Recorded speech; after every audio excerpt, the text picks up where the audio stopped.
E aí, meus amigos, tudo bem com vocês? Começando mais um bate-papo hoje aqui, nós vamos falar de carros movidos a hidrogênio, um grande combustível para o futuro, um futuro não tão distante, mas que já está se tornando realidade. E o meu convidado de hoje é aqui um entusiasta em tecnologia com hidrogênio, o nosso amigo aqui, Eustáquio. Seja bem-vindo, tudo bem, Eustáquio? Tudo bem, Ricardo? E vocês? Tudo bem aí? Tudo bem também. Não Bom, esquece de falar para o pessoal que você fez um tour pelos Estados Unidos e pela Alemanha, lá pela Europa, né? exatamente. Bom, eu tive a chance de ver, né, entrar dentro do Mirai, que é aquele carro da Toyota, movido a hidrogênio. Quando a gente fala de carro movido a hidrogênio, parece que é uma realidade muito longe, né, Eustáquio? O que você tem observado sobre carros a hidrogênio? Olha, eu comecei a dar uma atenção para o objeto faz uns 2 anos e o crescimento no mundo do tema foi exponencial, principalmente apoiado pela Ballard, que é a fabricante da célula combustível, né? Então, você vê automóveis, você vê carros, vê caminhão, embarcações, avião estão trabalhando também. Ou seja, eu me espantei a hora que eu fiz um trabalho aí do curso que eu estava fazendo aí no IPEM, na USP, para falar sobre veículos a hidrogênio, né? Cara, a hora que eu fui ver, é espantoso. Inclusive, o carro que você viu aí, o Mirai, ele foi um case para mim, que eu estava fazendo a redação sobre o tema do carro. Eu vi Aham. lá, o Mirai da Toyota percorre 600 quilômetros com 5, nesse já estava com 4 quilos de hidrogênio. Aí eu estava fazendo, aí eu recebi um outro artigo. Toyota Mirai bate recorde na França, 1.003 quilômetros com 5,6 quilos de hidrogênio. Aí estou lá reescrevendo o trabalho. Nisso eu recebo dos Estados Unidos, onde você teve lá na Califórnia, o Guinness Book deu uma premiação para o Mirai, que fez 1.360 quilômetros com 5,6 quilos de hidrogênio. Falei, caramba, uma tecnologia que sai de 600 para 1.360 em questão de dias, tem muito a percorrer ainda, tem muito espaço para poder aplicar tecnologia nesse produto, né? E eu Nossa, dirigi o do Mirai aqui na Toyota, aqui em Sorocaba também. sim, aqui esse carro, né? Quando a gente olhou ele lá na Califórnia, a realidade lá já era, o carro já está na concessionária, o carro está sendo vendido com um incentivo de 3 anos de combustível para as pessoas Exato. comprarem o carro lá. Então, para quem está assistindo, aquele consumidor que está começando a assistir, primeiro, como que funciona um carro hoje a hidrogênio? A gente está falando, você acabou de citar as premiações pelo carro, ele tem uma longevidade maior em termos de um carro comum. Hoje, quando você vai Uma pegar autonomia. uma autonomia, desculpa, exatamente, uma autonomia. Quando você pega aí um veículo tradicional a combustão, a gente está falando de 500 quilômetros, Nos melhores. um pouco menos, um pouco mais, né? Então, a autonomia sempre foi essa, a média, né? Agora, quando a gente vai para uma autonomia de 1.300 quilômetros, é uma vantagem tremenda, né? Para quem compra um carro. E, assim, não é só isso. A questão é o combustível. Qual é a vantagem hoje deste combustível? Olha, a primeira vantagem, acho que é a mais importante, é emissões, ou seja, o veículo emite vapor d'água e calor. Então, Tá? isso já é um benefício em relação aos veículos que usam gasolina, diesel ou correlatos. Então, eu acho que essa é a grande vantagem. A segunda é a autonomia. A terceira é o impacto de massa no veículo, que não é tão relevante como no carro a bateria, com bateria de lítio. E, e o governo americano ele tem um projeto que ele está trabalhando que ele chama 111. É 1 quilo de hidrogênio a US$ 1 em uma década. Isso antes da guerra lá na Rússia e na Ucrânia. Esse negócio agora está tendo muito incentivo para acelerar esse prazo lá nos Estados Unidos, né? Ou seja, o grande futuro do hidrogênio é ele reduzir o custo dele, entendeu? Entendi. Então, custo do hidrogênio reduzido, Hoje, se a gente fosse comparar hoje, assim, com combustível convencional, gasolina ou etanol, você sabe equiparar, assim, em termos de preço? Eu vou te dar um valor hoje, 1 quilo de hidrogênio, vamos simplificar para ficar mais mnemônico, mais gravável. Dá uns US$ 10 o quilo. Dá US$ 10 são R$ 55 o quilo, né? Uhum. Esses R$ 55 ou US$ 10, eu tenho autonomia de rodar quanto com um quilo?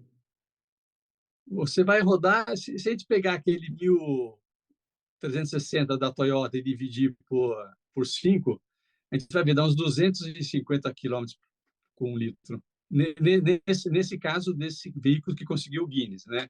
Mas eu acredito Ah, que é uma condição muito especial, mas vamos tirar. Se for 150 quilômetros, já é muita coisa. 150 para 150 quilômetros para R$ 50, R$ 55 ou US$ 10. Mais ou menos É, isso. é Tá, isso. tá. E, a, Isso e tende a baixar, correto? vai despencar, Você acha que. porque o mundo todo está trabalhando muito nesse assunto de produzir e fornecer o hidrogênio, principalmente o hidrogênio verde, que é feito das tecnologias que você bem conhece, que é da solar e da eólica. Uhum. Então, a tendência disso é despencar, mas precisa de um tempo. Eu acho que aí entre 7, 8, 9 anos precisa para estabelecer a tecnologia. Tá, então, assim, até lá, é muito provável que o hidrogênio, não o cinza, não o rosa, não outros hidrogênios, mas o verde, ele tenha tomado um volume muito maior de negociação no mercado, correto? É a expectativa, principalmente dos europeus e dos alemães. Tanto que o porto de Pecém, lá no Ceará, eles têm uma parceria com Rotterdam para poder fazer quase que um shift duto, né? Sair lá do Ceará, do Pecém, e ir lá para Rotterdam levando o hidrogênio. Legal, então a gente vai ter um combustível muito competitivo cada vez mais numa curva aí que vai ser vista pelo mundo, né, com bons olhos, porque o preço do combustível vai cair e a questão ambiental por utilizar um combustível como hidrogênio verde, de fonte solar ou eólica, vai ser muito benéfico para o planeta. É isso, Eustáquio?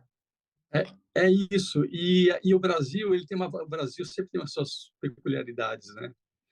Ele tem uma vantagem que você pode obter também o hidrogênio do etanol. Sim. O etanol Reformador, né? é com reforma a vapor. O etanol é um C2H5OH. Então, ele tem 6 átomos de hidrogênio que dá 3 moléculas, que é o SPH2, que é usado, que é composto o hidrogênio. Tá. Então, e o etanol está em todos os postos do Brasil. Basicamente, o Brasil tem 41 mil postos de gasolina, de combustível, que você tem o etanol já distribuído lá. É uma questão de ver como que processar ele localmente para você fornecer o hidrogênio. Uma vez a Ou seja, gente conversou sobre isso e a questão é, se eu posso ter um reformador de tamanho reduzido que fique num posto de gasolina e que ora o cliente opte por um carro híbrido, o híbrido do futuro poderia ser um elétrico, hidrogênio, ou etanol, hidrogênio, e o cliente possa optar pelo combustível na bomba ali de gasolina, na bomba do posto de combustível, é isso? mas só assim, se o carro for a hidrogênio, ele vai poder usar só o hidrogênio, né? Uhum. E se ele é a gasolina, se for flex, aí tem o combustível lá que ele usa gasolina ou etanol, ou o gás também. Nós temos também uns postos aí com muito gás natural veicular, né? Que é o metano, CH4. Tá. Qual é outra aplicação em transporte, em veículos, que o hidrogênio é bem visto?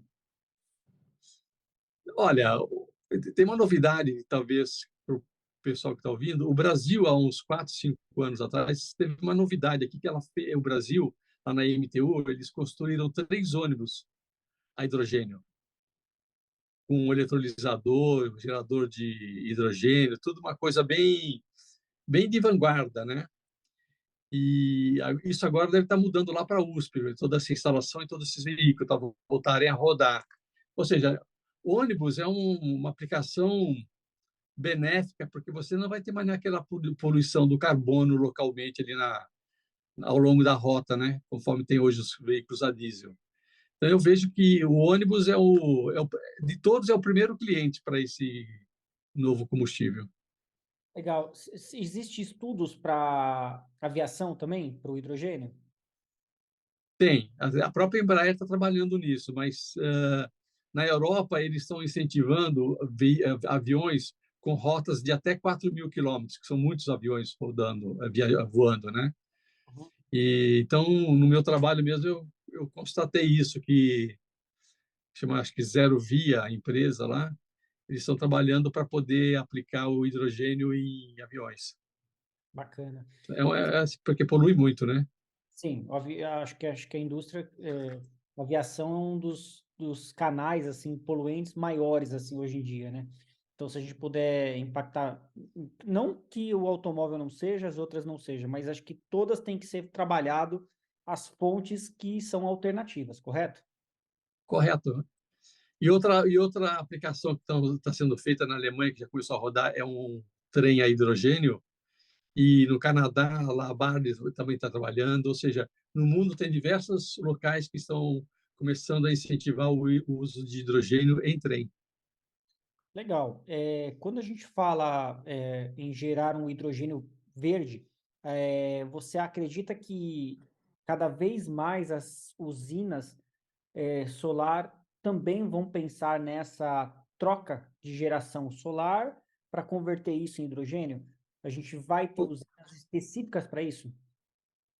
Olha, o PCM lá, o pessoal do Ceará, a base é energia solar e energia eólica. E o Ceará, lá na região, tem uma vantagem que é o seguinte: você tem um vento intermitente e durante o dia você tem a energia solar. Ou seja, é uma fonte de energia elétrica praticamente constante ali no Ceará. E um dia você pode conversar com a Mônica Panik, que ela está muito envolvida nos projetos lá, ela pode dar uma explicação mais detalhada. Eu acompanho, faço parte dos grupos de trabalho lá do WhatsApp, mas ela pode dar uma explicação bem legal, que o Ceará estão mergulhando de cabeça no hidrogênio verde de fonte energia elétrica de fonte eólica e de fonte solar, que é o Maravilha. seu outro trabalho aí, né? Sim, sim. A gente fala muito da fonte de hidrogênio para veículos maiores, mas não é bem assim, né? Qualquer aplicação é bem-vinda para o hidrogênio. Olha, eu acho que é uma energia abençoada. A gente que trabalha tantos anos com veículos, tem na emissões lá do escape dos veículos, carbono, né? Poluição com carbono. Você tem um veículo que está usando uma energia que lá no escape sai água, o vapor d'água, é uma mudança ah, assim impensável alguns anos atrás, né? E tem outro produto que tá pesquisando também, que já tem gente rodando, a Hyundai, por exemplo, já está oferecendo caminhões a hidrogênio lá na Europa. E, e a Mercedes fez um protótipo que ela apresentou, tem um trabalho que tiver interesse, pode procurar no YouTube, é GNH2, que é da Mercedes.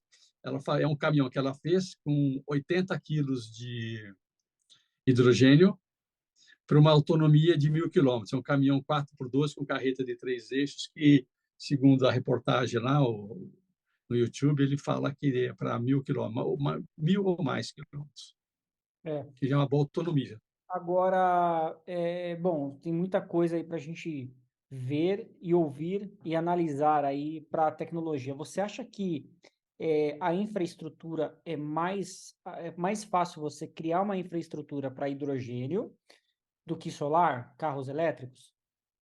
Não, eu acho que a energia, a solar já tem muita gente trabalhando e a elétrica já tem os postos de abastecimento, está tudo preparado, né? E me parece ter um custo relativamente acessível. Agora, o hidrogênio precisa de um investimento maior. Eu não sei ele precisar, mas sei que alguns milhões você vai precisar para fazer uma estação de abastecimento de hidrogênio. Tá. Se for com reformador ainda, é mais ainda. É tudo questão de pesquisa e de evoluir no tema, né? Se Uhum. você imaginar o que você tem que criar para tirar a gasolina numa torre de destilação, o tamanho da coisa também é gigantesco o investimento, né? Sim. Então, acho que tudo é relativo. Tá. Bacana. Então, a tendência, na sua visão, é que isso vai ter um crescimento cada vez mais rápido e acelerado nos próximos anos. Principalmente para ônibus e caminhão, Uhum. porque você no ônibus e no caminhão, você não tem o impacto das baterias. No ônibus chega a ser 4.500 quilos a mais do que o ônibus a diesel, o impacto da massa.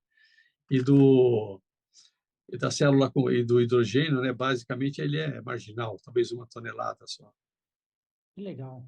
Então, quer dizer, é muito mais competitivo. Por isso que falam que em veículos mais pesados, o hidrogênio é uma fonte mais viável, por conta também É, do veículo. eu fui numa feira de caminhões aí e fui conversar com uma pessoa que estava apresentando o caminhão elétrico. Eu falei, qual que é a massa adicional pelas baterias desse caminhão elétrico? Aí falou assim, 2 toneladas. Eu falei, tem um equívoco, né? Que caminhão foi feito para levar carga, não para levar bateria, né? É, Então, eu acho que para veículo pesado, caminhão e ônibus, o hidrogênio será muito bem-vindo. E é mais a médio e longo prazo nos veículos também. Ou seja, acho que vai ter uma matriz de energia elétrica, solar, etanol, gasolina, flex, ou seja, o futuro é muito versátil. com certeza. Tá aí, legal. Pessoal, vamos hoje trazer mais novidades sobre hidrogênio aqui. Se você gostou desse vídeo, se inscreva no nosso canal. E nosso tempo está acabando aqui. Eu agradeço muito hoje aqui, Eustáquio, sua participação aqui para a gente falar um pouquinho sobre essa temática tão importante. Eu gosto de conversar sobre esse tema, que é um tema que me apraz muito, eu estou muito focado nos estudos nele também. Obrigado pelo convite. Obrigado você. Espero você no próximo vídeo aqui. Um abraço, pessoal.